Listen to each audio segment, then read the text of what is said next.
नमस्कार दोस्तों, आज है 19 नवंबर 2025 दिन बुधवार। यूपी की सुर्खियों में आपका स्वागत है। आइए देखते हैं फटाफट अंदाज में यूपी की खबरें। मुजफ्फरनगर के सोरम में आयोजित सरुखाप सर्वजातीय महापंचायत ने समाज सुधार के 11 प्रस्तावों पर मोहर लगाई है। सरकार से मांग रखी है कि प्रेम विवाह में अभिभावकों की सहमति और हस्ताक्षर अनिवार्य किए जाए। इसके अलावा लिव इन समलैंगिकता का एक सुर में विरोध किया गया। सरुखाप मंत्री सुभाष बालियान ने प्रस्तावों को पढ़कर सुनाया। इन प्रस्तावों में मृत्यु भोज पर प्रतिबंध, दहेज प्रथा पर रोक, नशा मुक्ति की पहल, कन्या भ्रूण हत्या पर रोक, लिव इन रिलेशनशिप का विरोध, समलैंगिकता का विरोध, प्रेम विवाह पर माता पिता की सहमति, वहीं बालिका शिक्षा, पर्यावरण, गौवंश संरक्षण, युवा महिलाओं की सरुखाप पंचायत में भागीदारी सहित तमाम प्रस्ताव पर सामाजिक मोहर लगाई गई है। मुजफ्फरनगर में 26 नवंबर को होने वाली आजाद समाज पार्टी की विशाल जनसभा को सफल बनाने के लिए मंगलवार को मंडल स्तरीय बैठक का आयोजन किया गया है, जिसमें 3 मंडलों के नेताओं को बुलाया गया था। आजाद समाज पार्टी के नेताओं ने जनसभा को सफल बनाने के लिए अपनी रणनीति बनाई। वहीं नेताओं का कहना था कि उनकी पार्टी दलित मुस्लिम अति पिछड़ा गठजोड़ बनाने जा रहा है, जिसके दम पर प्रदेश में सरकार बनाने का भी दावा किया। ये बैठक पूर्व विधायक नवाजी सालम के मेडिकल कॉलेज पर आयोजित की गई।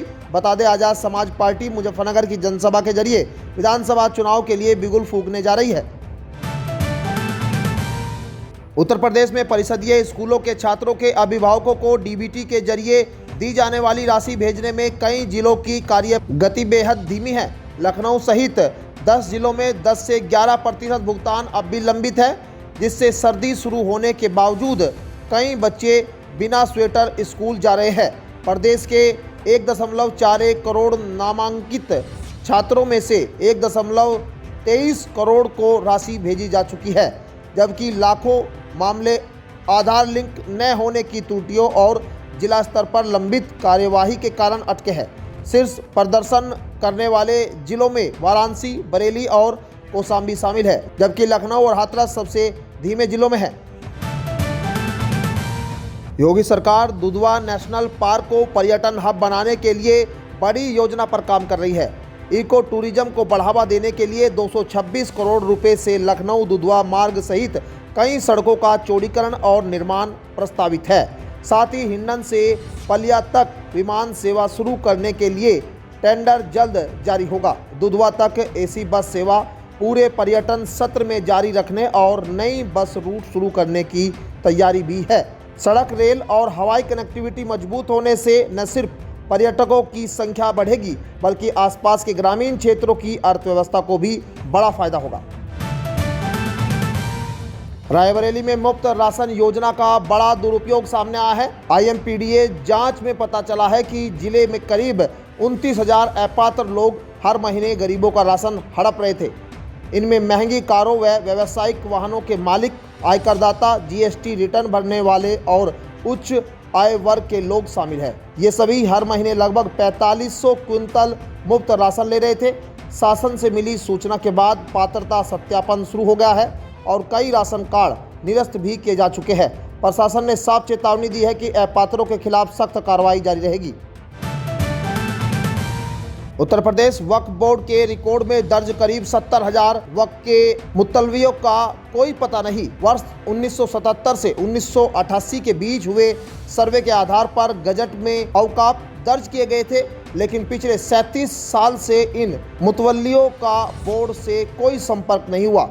सुन्नी बोर्ड में 1,26,000 और शिया बोर्ड में 7,785 संपत्तियां दर्ज है, जिनमें से अधिकतर के मुतवल्ली लापता है। कई मुतवल्ली अब जीवित भी नहीं माने जा रहे। बोर्ड ने समाधान के लिए वेबसाइट पर जिलावार सूची और गजट कॉपी अपलोड की है तथा संपर्क अभियान शुरू किया है। मुख्यमंत्री योगी आदित्यनाथ मंगलवार को अयोध्या पहुंचे, जहां रामकथा पार्क स्थित हेलीपैड पर उनका स्वागत किया गया। सीएम सीधे हनुमानगढ़ी गए और रामलला के दर्शन किए।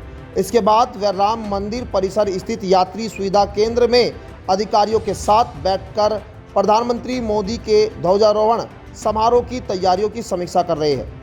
योगी के सामने ध्वजारोहण समारोह का रिहर्सल भी किया गया।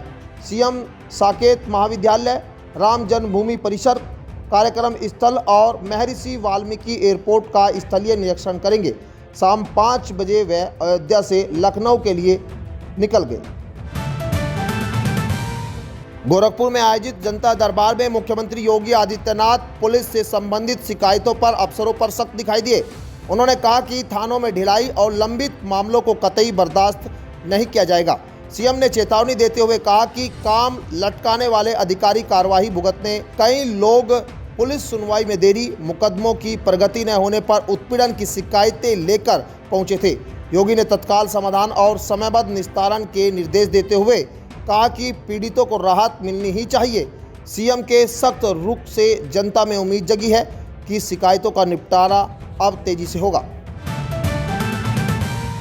मुख्य निर्वाचन अधिकारी नवदीप रेणवा ने विशेष गहन पुनरीक्षण यानी एसआईआर अभियान की समीक्षा करते हुए जिलों को निर्देश दिया कि मतदाता गणना प्रपत्र तेजी से एकत्र कर उनका तुरंत डिजिटलाइजेशन किया जाए। उन्होंने स्पष्ट चेतावनी दी है कि किसी भी स्तर पर लापरवाही बर्दाश्त नहीं होगी। राजनीतिक दलों से बूथ लेवल एजेंट नियुक्त करने को कहा गया है जो बीएलओ की सहायता करेंगे। प्रपत्र संग्रह धीमा होने पर विशेष अभियान चलाने के निर्देश दिए गए। बीएलओ को बीएलओ ऐप का नया वर्जन डाउनलोड कर कार्य अपडेट करने को कहा गया। मतदाताओं के लिए हेल्प डेस्क और एनसीसी, एनएसएस स्वयंसेवक भी मदद करेंगे।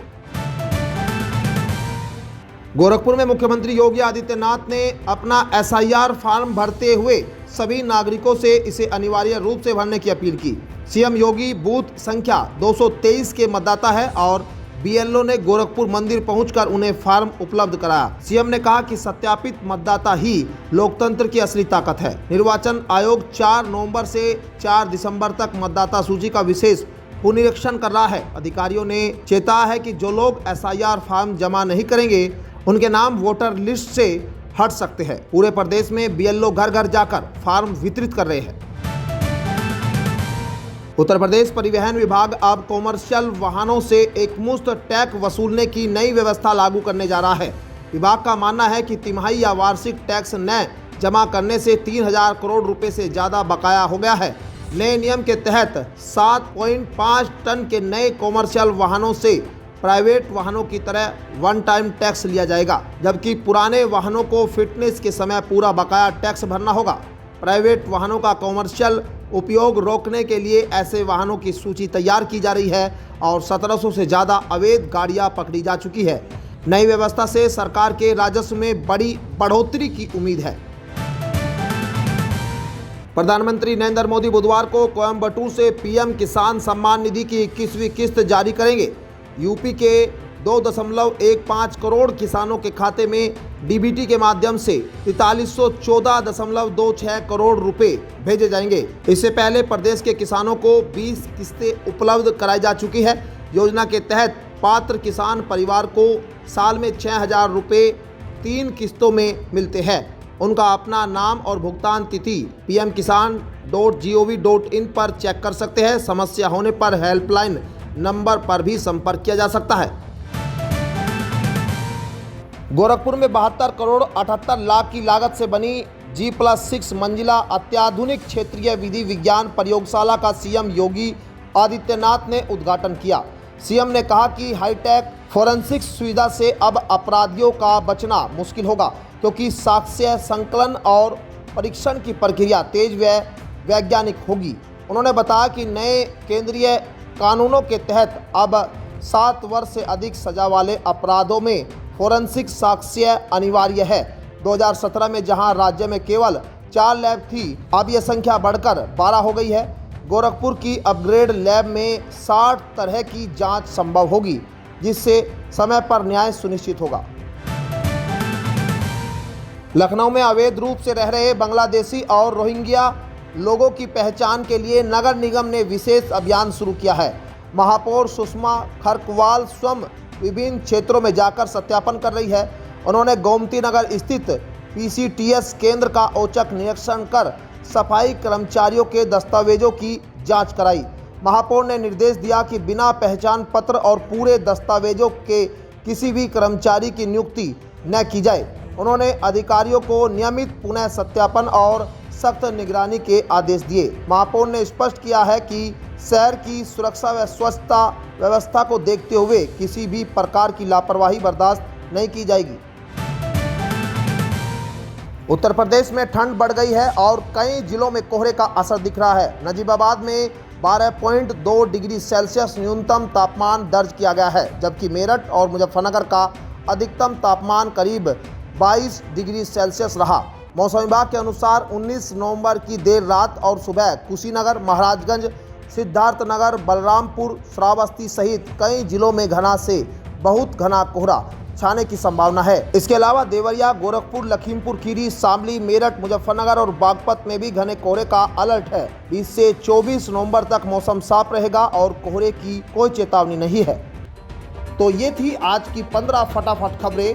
अगर आपको वीडियो पसंद आया तो वीडियो को लाइक, शेयर व कमेंट जरूर करें। धन्यवाद।